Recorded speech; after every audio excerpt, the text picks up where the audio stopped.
दिसत नसतं, काळ्यात कुट्ट अंधारात जेव्हा काही दिसत नसतं, दिवा घेऊन तुमच्यासाठी कोणीतरी उभा असतं.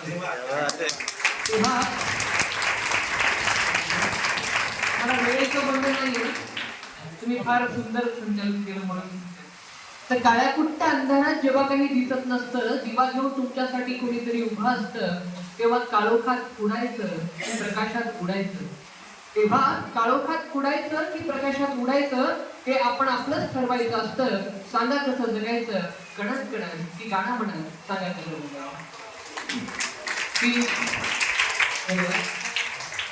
ही सृष्टी जितकी सुंदर आहे ना, काहीपेक्षा अधिक सुंदर बनवणाऱ्या प्रत्येक मानवाला मी वंदन करतो या मंचावर सगळ्यांना. आज या ठिकाणी आल्याच्या नंतर त्या शुभमप्रमाणे माझंही बालपण, अजून मी लहानच आहे पण आणखी बालपण जागा झालं आणि इतका उदात्त दृष्टिकोन आनंद साधनाचा आहे. मला वाटतं हा दृष्टिकोन फार महत्वाचा आहे. म्हणजे अजित सर बोलताना मगाशी म्हणाले की आनंद साधना प्रकल्पातनं शिकून गेलेल्या आणि स्वतःच्या पायावरती उभा असलेल्या काही अंध मित्रांनी यासाठी कॉन्ट्रीब्युशन दिलं. मला वाटतं ही फार मोठी गोष्ट आहे. त्यांच्याकडे दृष्टी नव्हती पण दृष्टिकोन किती मोठा होता आहे मला. तर मला वाटतं ते गरजेचं आहे. आणि आनंद साधनाला मी अजित सरांचं काम, म्हणजे अजित हे जे नाव त्यांच्या कुटुंबानं कोणी ठेवलं असेल त्या काळात, जे आपण काम करत राहायचं, कोणीतरी करून घेतं या पोलाईट भावनेतला तो माणूस ध्येयासाठी पछाडलेला माणूस आहे. आणि मी प्रचंड जवळून पाहिलं त्यांचं काम. म्हणून अजित, कधीही न हरलेला असा अजित नावाचा माणूस एक आनंद साधना प्रकल्प घेऊन चालतं. मला वाटतं खूप मोठी गोष्ट आहे. आणि एक सांगू का खरं की इथे सगळे माझे विद्यार्थी बांधव आहेत, ते माझ्यापेक्षा थोडे छोटे आहेत. म्हणून मी तुम्हाला सगळ्यांना एक सल्ला देईन की कायम आयुष्यातनं पॉझिटिव्ह राहणं खूप गरजेचं आहे.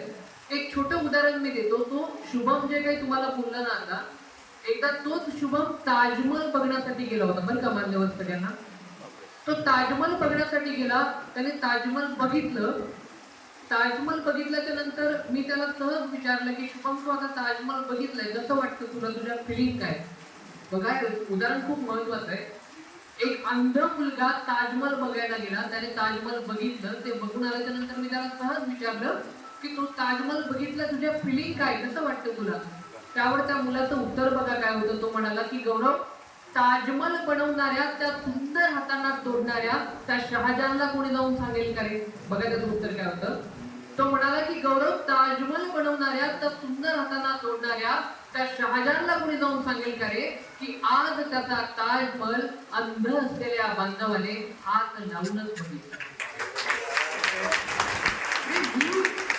ही जी सकारात्मकतेची गोष्ट आहे, ही जी मानवतेची गोष्ट आहे, मला वाटतं हे रुजवण्याचं काम आनंद साधना प्रकल्प करतोय. आणि मला वाटतं ही कोणा एकाची जबाबदारी नाहीये.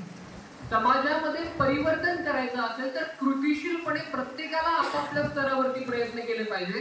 आणि म्हणून आनंद साधनाच्या ध्येयपूर्तीसाठी हे बळकटीचे सगळे हात एकत्रित झाले. मला वाटतं त्या सगळ्यांच्या कौतुकासाठी एकदा टाळायला लागलं. ही फार मोठी गोष्ट आहे. म्हणजे कारण हे ज्या वेळेला आपण करू, समाजाची जाणीव जेव्हा ठेवू, तेव्हा आपण घडू.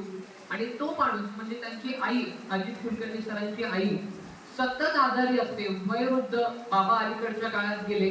म्हणजे ज्या वेळेला संस्थेचं काम सुरू होतं त्यावेळेला घरी धक्का बसला, पण तो माणूस हरला नाही. समाजाच्या ज्या भागातनं आपण आलो आहोत, जिथं आपण घडलो आहोत, त्या वेदना पुसण्यासाठीच काम तो माणूस करतो. म्हणून मला असं वाटतं की फार मोठं काही करायचं नसतं आयुष्यामध्ये, पण जितकं काही आपल्याकडनं होईल ते आपण नक्की केलं पाहिजे. एक छोटं उदाहरण देईन, कारण एकता फार महत्वाची असते आयुष्यामध्ये. आणि ती एकता ज्या वेळेला आपण एकटीने काम करतो ना, तेव्हा ते डिरेक्टली होतं. म्हणजे तुम्ही पण बघा विद्यार्थी मित्रांनो, जेव्हा एकटा मुलगा अभ्यास करतो ना त्यावेळेला थोडंसं दडपण येतं, पण ग्रुप डिस्कशननी अनेक मुद्दे सॉर्ट आउट होतात. तर एक छोटंसं उदाहरण फक्त तुम्हाला देतो. एकदा आता पाऊस चाललाय म्हणून पावसाळ्याचं उदाहरण देतो. पावसाळ्याचे दिवस होते आणि त्या पावसाळ्याच्या दिवसामध्ये आपले जे संचालक आहेत ना, त्यांच्यासारखे मोठे मस्त बोलणारे उद्योगपती आपली गाडी घेऊन जात होते, 4 चाकी. ते गाडी घेऊन जात असताना ती गाडी एका खड्ड्यामध्ये फसली. उद्योगपती साहेबांना प्रॉब्लेम पडला, तर कसं करणार, गाडी तर फसली आहे.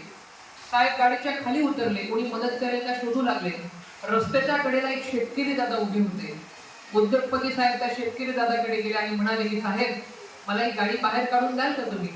त्यावर शेतकरी दादा म्हणाले की नाही साहेब मला शक्य नाही, परंतु माझा एक बैल आहे तो नक्की तुम्हाला या सगळ्यात मदत करेल असं बोलून त्या शेतकरी दादांनी एका बैलाला आणलं, त्या गाडीला बांधलं आणि त्याच्यानंतर 4-5 आवाज दिले, ए नाम्या डिग्या सुरजा म्हणा तुम्ही सगळे मिळून ही गाडी बाहेर काढा असं शेतकरी दादा म्हणले.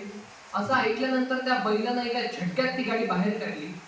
ती गाडी बाहेर निघाल्याचं बघून उद्योगपती साहेबांना स्वाभाविकपणे आनंद झाला. पण उद्योगपती साहेब म्हणाले की शेतकरी दादा धन्यवाद बरं का तुम्ही मदत केली, पण माझा एक प्रश्न होता राव. म्हणजे विचारा तुमचा बैल तर एकच होता ना, मग तुम्ही 4-5 नावं का घेतली? त्यावर त्या शेतकरी दादाचं अगदी संवेदनशील उत्तर होतं. शेतकरी दादा म्हणाले की उद्योगपती साहेब माझा बैल जरी एक होता ना तरी तो दोन्ही डोळ्यांनी अंध होता, पण त्याला असं वाटलं नाही पाहिजे की मी एकटा आहे, माझ्यासोबत कोणीतरी आहे असं त्याला वाटावं म्हणून मी 4-5 नावं घेतली. मला वाटतं हा पॉझिटिव्ह अप्रोच आहे आणि हाच अप्रोच आपण मानवतेच्या दृष्टिकोनातून सगळ्यांनी ठेवला पाहिजे. खूप बरं वाटलं मला इकडे येऊन. म्हणजे माझं जे काही आयडियल वगैरे असं काही कौतुक करताय, मला वाटतं मी या सगळ्यांपेक्षा छोटा आहे. खरे आयडियल काम करण्यावर असतात. आम्ही फक्त पत्रकार लोक बोलत असतो. पत्रकारितेनं म्हणजे मला दुर्दैव एका गोष्टीचं वाटलं की इतक्या चांगल्या सोहळ्याला जिल्ह्यातला एकही पत्रकार उपस्थित नाही आहेत का बघा. म्हणजे ते पत्रकारितेत थोडा ओव्हर कॉन्फिडन्स जास्त जे आहेत त्यांचं कौतुक पण इलेक्ट्रॉनिक मीडियामधनं असलं पाहिजे, कारण पत्रकारांचं खरं काम हे आहे. आणि माध्यमांमध्ये काम करत असताना अशा बातम्या करणं हे आमचं नैतिक कर्तव्य आणि म्हणूनच मी माझ्या गौरव मराठीच्या माध्यमातून हे काम करतो. नक्की तुम्ही युट्यूबला जाऊन करा, सपोर्ट करा. मला इकडे येऊन आज खरंच खूप बरं वाटलं. तुम्हाला विद्यार्थी मित्रांना देखील मी खूप मनापासून एक मेट्रोचा अनुभव विचारलाय मला. म्हणजे प्रत्येकाचं स्वप्न असते की एकदा तरी पंतप्रधानांना भेटलं पाहिजे. मोदींना माहीत नाही पण पंतप्रधानांना भेटलं पाहिजे. तर मी एकदा मला ती संधी आली आणि पुणे मेट्रोच्या उद्घाटनाच्या निमित्तानं म्हणजे नेमकं प्रसंग असा होता तो की मी पत्रकार परिषदेला त्यावेळेला जायचो आणि मोदी साहेबांनी इच्छा व्यक्त केली की बाबा मला एखाद्या अंध मुलासोबत प्रवास करायचा. मग तेव्हा ते महापौर होते मुरलीधर मोहोळ, आता ते केंद्रीय मंत्री आहेत. तर त्यांच्यापर्यंत ती गोष्ट पोहोचली. मग त्यांच्या कॉन्टॅक्टमध्ये मी होतो. त्यांनी मला विचारलं, त्या काळात कोरोनाचा काळ होता. ते म्हणले तुझं नाव फायनल आहे पण तुला ना कोरोनाची टेस्ट करावी लागेल. म्हणलं बापरे अवघड. म्हटलं चुकून हुकून जर आपण पॉझिटिव्ह आलो तर कार्यक्रमच आहे म्हटलं आपला. मोदी साहेब भेटतात का नाही ते नंतरची बात, पण आयुष्यामध्ये रिक्स आहे तो इश्क आहे असं म्हणतात. रिक्स घेतली आणि त्यावेळेला टेस्ट केली पण सुदैव चांगलं, त्यामुळे व्यवस्थित होतं. दिवस उजाडला, गेलो, बसलो मेट्रोमध्ये जाऊन. सिक्युरिटी प्रचंड असते आणि मोदी साहेब आले.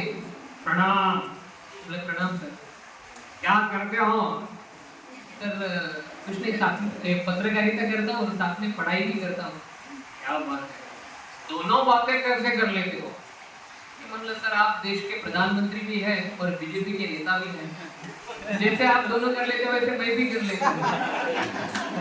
त्यांना आनंद झाला. ते म्हणाले ये बंदा आगे जाके कुछ तो करेगा. Thank you sir. नंतर ते म्हणाले की माझं काम कसं वाटतं तुम्हाला? मी म्हटलं देशाच्या आपल्या देशाला आंतरराष्ट्रीय स्तरावरची जे काही ते तुम्ही निवडून पोहोचवले ना ते निश्चितपणानं अभिमानास्पद आहे, त्याबद्दल अजिबात दुमत नाही. हा देशाच्या अंतर्गत विकासाच्या बाबतीत काही मतभेद असू शकतात म्हटलं मध्ये, पण ते कोणीच केलं नाही, ते तुम्ही करून दाखवलं. ते म्हटले अच्छा अजून काय नाही आवडत माझ्या ती गोष्ट. म्हटलं सर आप प्रेस कॉन्फरन्स क्यों नहीं लेते? त्यांना इतका आनंद झाला. नाही हे बंद आधी लागे कुछ तो करायला. शेवटचा प्रश्न होता त्यांनी विचारलेला की तुमच्या डिसेबल लोकांचे प्रॉब्लेम काय, दिव्यांगांचे प्रॉब्लेम काय? म्हटलं सर मैं डायरेक्टली सोल्यूशन बता देता हूँ आपको, प्रॉब्लेम बताने में देर जाएगा. अरे ऐसे कैसे हो सकता है? मग त्यांना सोल्युशन असं सांगितलं की म्हटलं सर आम्ही प्रत्येक सेक्टरमध्ये स्वतःला सिद्ध करतोय. IT मध्ये ब्लाइंड मुलं आहेत, सिव्हिल मध्ये बघा, कुठेही बघा ब्लाइंड मुलं आहेतच आहेत, प्रशासकीय सेवेत आहेत. पण म्हटलं अजूनही भारताच्या स्वातंत्र्याच्या 75 वर्षानंतर सुद्धा दिव्यांगांना राजकीय प्रतिनिधित्व मिळू शकलं नाही. म्हणून मला असं वाटतं की विधान परिषद आणि राज्यसभा इकडे एक तरी प्रतिनिधी हा दिव्यांगांचा असला पाहिजे, कारण आम्ही आमच्या समस्या जे आनंद साधनाचे काम करते ती कामाची वेळ का आली, कारण ती तळमळ, ती गरज आज या समाजाच्या पटलावर आहे आणि ती गरज जर दूर करायची असेल तर शासनानं देखील पुढाकार घेतला पाहिजे. म्हणून मला आव्हान आहे की शासनानं सुद्धा अशा संस्थांच्या पाठीशी खंबीरपणाने उभं राहण्याची गरज आहे. इथे आलो, खूप मजा वाटली. मी फक्त एक शेवटच्या विद्यार्थ्यांना एक सल्ला म्हणा, एक 2 ओळी सांगतो. दहावीला जर कोणी असेल, फार नववीचे मुलं आहेत इथं, पण मला त्या शाळेच्या प्राचार्यांचं खूप मनापासून कौतुक आहे. म्हणजे तर तुमच्या चरणी नतमस्तक होतो मी. कारण ज्ञानेश्वर महाराज फार सुंदर लिहून गेले की ते म्हणाले की श्री गुरु सारखा असता पाठी राखा इतरांचा लेखा कोण करील. त्या पद्धतीनं विद्यार्थ्यांच्या पाठीशी खंबीरपणे तुम्ही उभं राहताय. मला ते खरंच खूप त्यांची पद्धत सुद्धा, मग एक मुलगी आली, काहीतरी वाढदिवस होता आणि फार हसरा खेळाचं वातावरण जरा ठेवतात, भारी वाटलं. मुलांनो प्लीज आपण जिथे कुठे जाल तिथे चांगलं काम करण्याचा, प्रामाणिक काम करण्याचा प्रयत्न करूयात. एक छोटी फक्त कविता आहे जी दहावीला सुद्धा आहे. जय जय हे भारत देशा, तू नव्या जगाची आशा. जय जय हे भारत देशा. शब्दामधून तुझ्या उजळली उपनिषदांची वाणी, मातीमधून तुझ्या जन्मल्या नवरत्नांच्या खाली. हे युगधैर्याच्या देशा, हे नवसूर्याच्या तेजा, तू नव्या जगाची आशा. जय जय हे भारत देशा. या भारताला घडवण्यासाठी आपण सगळे कटिबद्ध राहूया तेवढेच बोलतो. आणि ही संधी दिली, हा बहुमान दिला त्याबद्दल आयोजकांचे आभार व्यक्त करतो. मनपूर्वक धन्यवाद.